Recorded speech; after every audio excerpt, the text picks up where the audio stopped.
Hello friends, स्वागत है आपका मेरे YouTube channel the pharma Galaxy में। आज हम बात करने वाले हैं फार्मास्यूटिक्स के बहुत इंपॉर्टेंट टॉपिक के बारे में, जिसका नाम है फार्मास्यूटिकल इनकम्पैटिबिलिटीज़। इसमें हम पढ़ेंगे इनकम्पैटिबिलिटीज़ क्या होती है और इसके कितने टाइप्स होते हैं। तो चलिए शुरू करते हैं।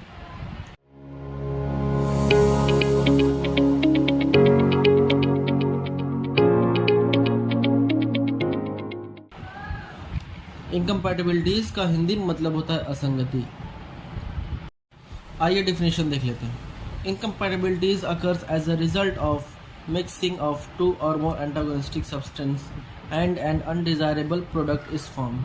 मान लीजिए हम कोई प्रोडक्ट बना रहे हैं, तो प्रोडक्ट बनाते समय हमने दो ऐसे इंग्रेडिएंट को आपस में मिक्स किया जो एक दूसरे के एंटागोनिस्टिक है। मान लीजिए ये इंग्रेडिएंट 1 है, ये इंग्रेडिएंट 2 है। ये दोनों आपस में एंटागोनिस्टिक मतलब एक दूसरे के अपोजिट काम करते हैं।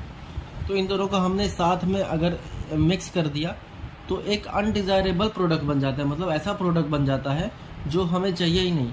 मतलब हम जो प्रोडक्ट बना रहे थे वो नहीं बना, कोई और दूसरा प्रोडक्ट बन जाता है। उसे हम इनकम्पैटिबिलिटी कहते हैं। इट में affect the safety, efficacy and appearance of the preparation. और जो इनकम्पैटिबिलिटी होती है वो इस प्रिपरेशन की, मतलब जो प्रोडक्ट हम बना रहे थे उसकी सेफ्टी को भी अफेक्ट कर सकता है, उसकी इफिकेसी को भी अफेक्ट कर सकता है और उसके अपीयरेंस को भी अफेक्ट कर सकता है। मतलब कि ये सुरक्षित, मतलब जो दवा थी वो लेने में असुरक्षित भी हो सकती है। इफिकेसी मतलब उसकी स्ट्रेंथ को कम कर सकता है, ज़्यादा कर सकता है, पावर मतलब बढ़ा सकता है या फिर कम कर सकता है। अपीयरेंस मतलब उसका कलर भी चेंज कर सकता है या फिर ओडर चेंज हो सकता है। ये सब सारे चेंजेस हो सकते हैं। The interaction can be between the drug and the additives.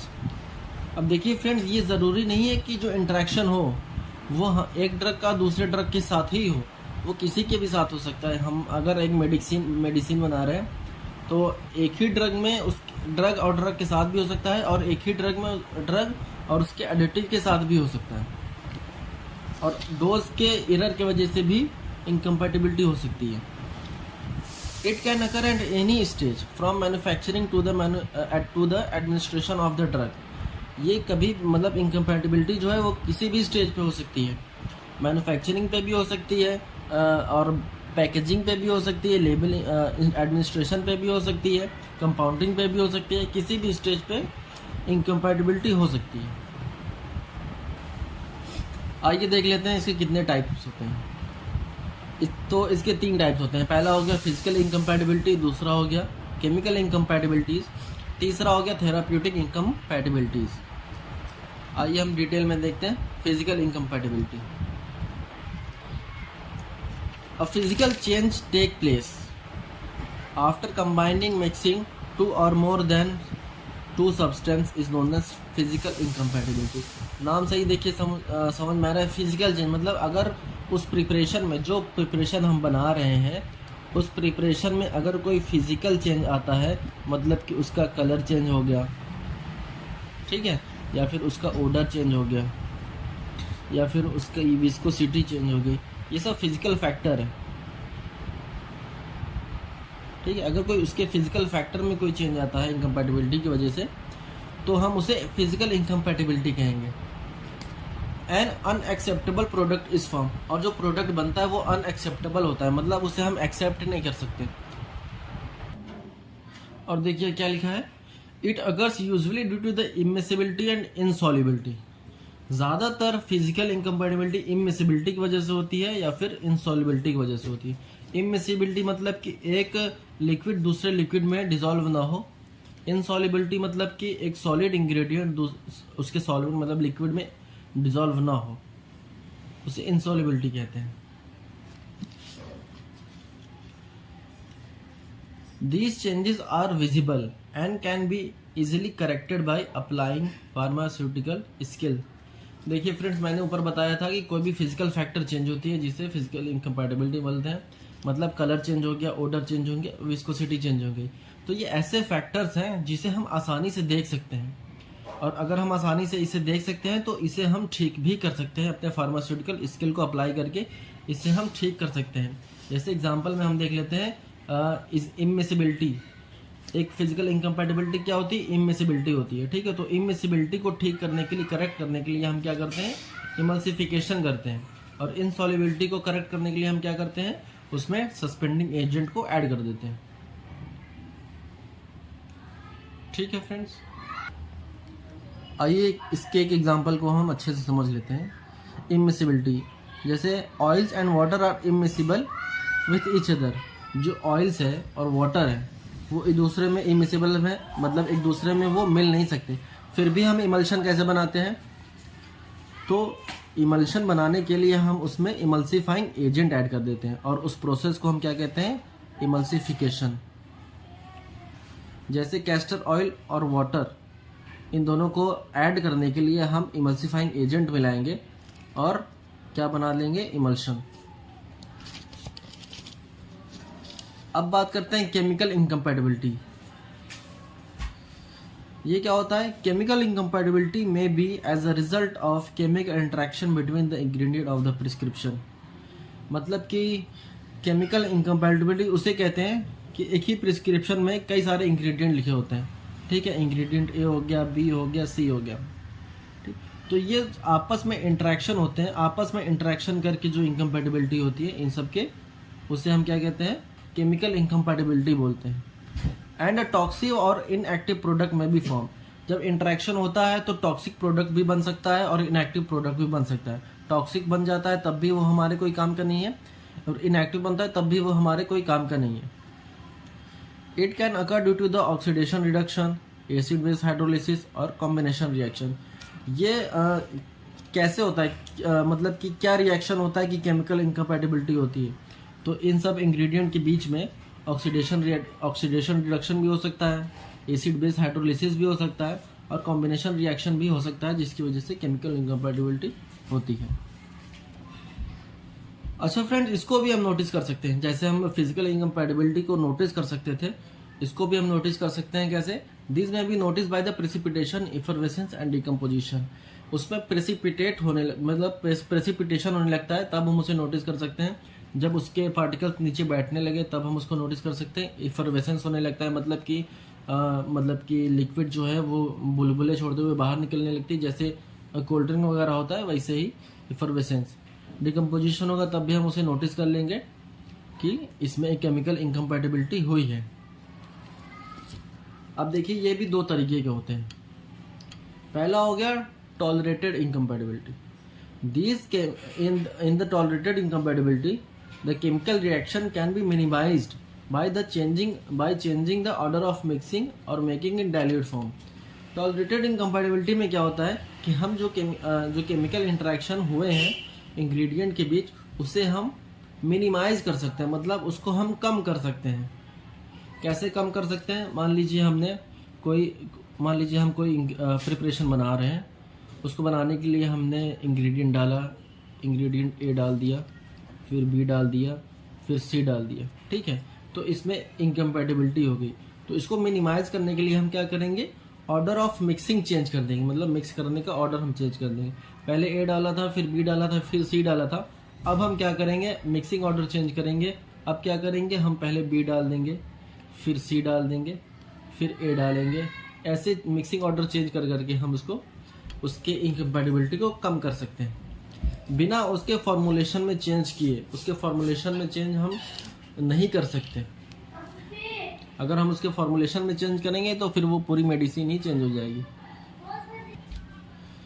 दूसरा क्या है, एडजस्टेड इनकम्पैटिबिलिटी। इसमें क्या होता है, the chemical interaction can be prevented by the addition or substitution of one of the reacting ingredient with another or of equal therapeutic value.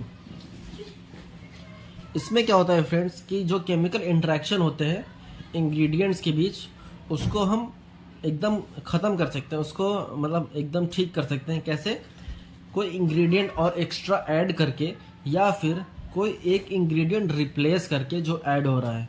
मतलब कि मान लीजिए हम कोई प्रिपरेशन बना रहे हैं, जैसे हम बना रहे हैं कोई प्रिपरेशन, उसमें हमने ए डाल दिया इंग्रेडिएंट और बी डाल दिया इंग्रेडिएंट, ठीक है। तो इसमें इनकम्पैटिबिलिटी हो गई। तो इसको हम ठीक करने के लिए क्या करेंगे, जो बी इंग्रेडिएंट है उसको रिप्लेस कर देंगे किससे, बी डैश से, जिसकी वजह से इनकम्पैटिबिलिटी क्या हो जाएगी, एकदम ठीक हो जाएगी। आइए इसका एग्जांपल एक समझ लेते हैं। जैसे हम कोई प्रिपरेशन, जैसे इंग्रेडिएंट सोडियम सिलिकेट और कैफीन सिट्रेट को मिलाने से इनकम्पैटिबिलिटी हो जा रही है, तो हम क्या करेंगे, कैफीन सिट्रेट को सब्स्टिट्यूट कर देंगे कैफीन से। ठीक है फ्रेंड्स। अब यहाँ पे देखिए फ्रेंड्स, जो केमिकल इनकम्पैटिबिलिटी होती है वो दो तरीके से भी हो सकती है, इंटेंशनल भी हो सकती है और अनइंटेंशनल भी हो सकती है। मतलब जो प्रिस्क्राइबर है वो इरादतन भी, मतलब कि अपनी मंशा से भी दे सकता है कि हाँ इस दवा को देने से इनकम्पैटिबिलिटी हो सकती है, तब भी वो दे सकता है, और गलती से भी वो हो सकता है इनकम्पैटिबिलिटी। अब आइए बात करते हैं थेराप्यूटिक इनकम्पैटिबिलिटी के बारे में। These may be occurs as a result of prescribing certain drug to the patient with the intention to produce a specific type of pharmacological action, but the nature and the intensity of the action is produced is different. मान लीजिए हम doctor के पास गए, ठीक है, तो doctor ने हमें कोई दवा लिख के दी, मान लीजिए किसी पेशेंट को बुखार है, तो डॉक्टर ने हमें पीसीएम लिख के दिया कि ले जाइए इसे पीसीएम दे दीजिए। तो डॉक्टर ने किस लिए पीसीएम दिया, कि हमारा बुखार, फीवर हमारा ठीक हो जाए। लेकिन जब पेशेंट ने पीसीएम खाया, पैरासीटामोल जब खाया, तो बुखार ठीक होने की बजाय उसे और नींद आने लगी। ठीक है, तो मतलब कि यहाँ पे प्रिस्क्राइबर जो डॉक्टर है उसने तो दिया था पीसीएम बुखार ठीक होने के लिए, लेकिन उसका जो रिएक्शन है वो नहीं हुआ, कुछ और रिएक्शन हो गया, मतलब कि उसका रिस्पांस जो है वो बदल कर कुछ और आ गया। जो एक्शन प्रोड्यूस हुआ है वो दूसरा डिफरेंट हो गया, तो उसे हम क्या कहेंगे, थेराप्यूटिक इनकम्पैटिबिलिटी बोलेंगे। अब ये किन किन वजहों से हो सकता है देख लेते हैं। एरर इन डोजेस, डोज की एरर की वजह से भी हो सकता है, अगर हम ज़्यादा ओवर डोज देंगे तब भी उसके एक्शन में चेंजेस आ सकते हैं। रॉन्ग डोज या डोजेस फॉर्म, अगर हम गलत ड्रग दे देंगे तो जाहिर सी बात है उसका एक्शन चेंज हो जाएगा। डोजेस फॉर्म भी अगर हम बदल देंगे तब भी उसके एक्शन में चेंजेस आ सकते हैं। कॉन्ट्रा इंडिकेटेड ड्रग्स, किसी ड्रग से कॉन्ट्रा इंडिकेट करके या फिर किसी इलनेस की वजह से वो कॉन्ट्रा इंडिकेट करके अपना एक्शन चेंज कर सकता है। सिनर्जेटिक एंटागोनिस्टिक ड्रग्स, मतलब किसी ड्रग के साथ लेने से उसके एक्शन में इंक्रीमेंट हो जाएगा या फिर और कम हो जाएगा, या ऐसा भी होता है। ड्रग इंटरेक्शन, ड्रग के साथ इंटरेक्ट करके भी वो अपना एक्शन चेंज, मतलब उसका एक्शन चेंज हो जाता है। आइए एक एक करके डिटेल में समझते हैं। पहला error in dose, the most serious type of doses error is overdose. अगर हम दवा को ओवरडोज दे देंगे तो अपना एक्शन चेंज, मतलब उसका एक्शन चेंज हो जाता है। It becomes the duty of pharmacist to check the prescription carefully before dispensing it. और ये फार्मासिस्ट की ड्यूटी है वो चेक करे कि जो डोज लिखा है वो पेशेंट के लिए सूट करेगा कि नहीं करेगा। अगर उसमें भी कोई डाउट है तो उसको प्रिस्क्राइबर से डिस्कस करके उसको क्लियर करे। दूसरा है रॉन्ग ड्रग और doses form. There are certain drug which have similar names. ऐसे भी ड्रग होते हैं जिनके नाम आपस में काफ़ी मिलते जुलते हैं, जैसे हो गया प्रेडनिसोन, प्रेडनिसोलोन, डिजॉक्सिन, डिजिटॉक्सिन। इन दोनों मतलब ड्रग ऐसे ड्रग होते हैं जिनके नाम सुनने में और लिखने में, पढ़ने में काफ़ी सेम जैसे लगते हैं। Some time drugs are available in different doses form. और ऐसा भी होता है कि एक ही ड्रग कई सारे डोजेस फॉर्म में आते हैं, मतलब जो पीसीएम हो गया, पीसीएम हो गया, वो टैबलेट फॉर्म में भी आता है, इंजेक्शन फॉर्म में भी आता है, और आईवी फ्लूइड के फॉर्म में भी आता है, इन्फ्यूज़न के भी फॉर्म में आता है। तो ये भी सुनिश्चित करना बहुत ज़रूरी है कि किस पेशेंट के लिए कौन सा डोजेस फॉर्म लगेगा, और जो ड्रग हम दे रहे हैं वो सही ड्रग है कि नहीं, ये कंफर्म करना बहुत ज़रूरी है। नहीं दूसरा ड्रग चला जाएगा तो फिर जाहिर सी बात है उसका एक्शन चेंज हो जाएगा। There are certain drugs which may be contraindicated in particular disease or a particular patient who is allergic to it. ज़रूरी नहीं है कि सारे ड्रग हर ड्रग हर पेशेंट को दी जा सकती है। कभी कभी कोई ड्रग किसी पेशेंट को एलर्जिक भी होती है, तब ड्रग जो है वो कॉन्ट्राइंडिकेटेड हो जाता है। और कभी कभी कोई स्पेसिफिक डिजीज़ में किसी ड्रग को नहीं देना चाहिए, जैसे कॉर्टिकोस्टेरॉइड है, वो उस पेशेंट को नहीं देना चाहिए जिनके पेप्टिक अल्सर होता है, नहीं तो उसका ड्रग का एक्शन चेंज हो जाएगा। चौथा है synergetic and antagonistic drugs. When two drugs tends to increase the activity of each other is known as synergism। जब दो ड्रग आपस में मिलते हैं, जब हम कोई प्रिपरेशन बनाते हैं, अगर ए और बी को हमने आपस में मिलाया तो ये दोनों मिलके एक दूसरे की एक्टिविटी को बढ़ा देते हैं। इस प्रोसेस को हम क्या कहेंगे? सिनर्जिज्म। और ऐसे ड्रग को हम क्या कहेंगे? Synergistic drugs. Synergism is usually intentional. ज़्यादातर ये इंटेंशनल होता है, मतलब डॉक्टर जानबूझ के ऐसे ड्रग का कॉम्बिनेशन देता है कि इन दोनों का एक्शन मिलने के बाद बढ़ जाए।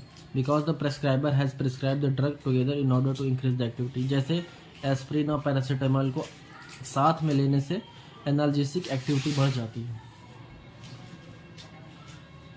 When two drugs having the opposite pharmacological effect are prescribed together, antagonism occurs। और यही इसी का उल्टा कि एक दूसरे के अपोजिट जो काम करते हैं, अगर हम उसको मिक्स करेंगे तो एक दूसरे की एक्टिविटी को न्यूट्रलाइज कर देंगे, मतलब कम कर देंगे। जैसे एसिटिल सैलिसिलिक एसिड और प्रोपेनेसाइड को हम अगर मिक्स करते हैं, कंबाइन करते हैं, तो वो एक दूसरे की एक्शन को न्यूट्रलाइज कर देंगे। पांचवा है drug interaction. The effect of drug is altered by the prior or simultaneous administration of drug. It can be corrected by the proper adjustment of dose. कई बार ऐसा होता है कि जो दवा का इफेक्ट है वो किसी दूसरे ड्रग के साथ लेने से बदल जाता है या फिर किसी दूसरे ड्रग के पहले लेने से बदल जाता है। तो ऐसा भी होता है किसी, मतलब कि अगर हम अकेले लेंगे तो अच्छे से काम करेगा, लेकिन किसी ड्रग के साथ ले लेंगे, उसके साथ में खाएंगे तो वो उसका एक्शन बदल जाता है, उसका इफेक्ट जो है वो चेंज हो जाता है। आइए इसका एग्जांपल देख लेते हैं। एसिटोफेटिडीन 150 mg, acetyl salicylic acid 200 mg और कैफीन हो गया 30 mg। देख लेते हैं। एसिटोफेटिडीन और एसिटिल सैलिसिलिक एसिड जो होता है वो एनाल्जेसिक इफेक्ट देता है, और एसिटोफेटिडीन की वजह से जो सीएनएस है हमारा वो डिप्रेस हो जाता है, जो कि अनडिजायरेबल, मतलब हमने नहीं चाहता कि हमारा सीएनएस डिप्रेस हो, ना डॉक्टर का ये इंटेंशन था कि एसिटोफेटिडीन की वजह से वो डिप्रेस हो। इसीलिए हम उसमें सीएनएस स्टिमुलेंट ऐड कर देते हैं कैफीन को, क्योंकि ये सीएनएस को जो डिप्रेस रहता है उसको वापस से स्टिमुलेंट कर देता है, और जो इफेक्ट रहता है इसका वो न्यूट्रलाइज कर देता है। ठीक है, तो कैसा लगा मेरा ये वीडियो फ्रेंड्स? वीडियो अच्छा लगे तो लाइक और सब्सक्राइब ज़रूर करिए। मिलते हैं अगले वीडियो में। धन्यवाद।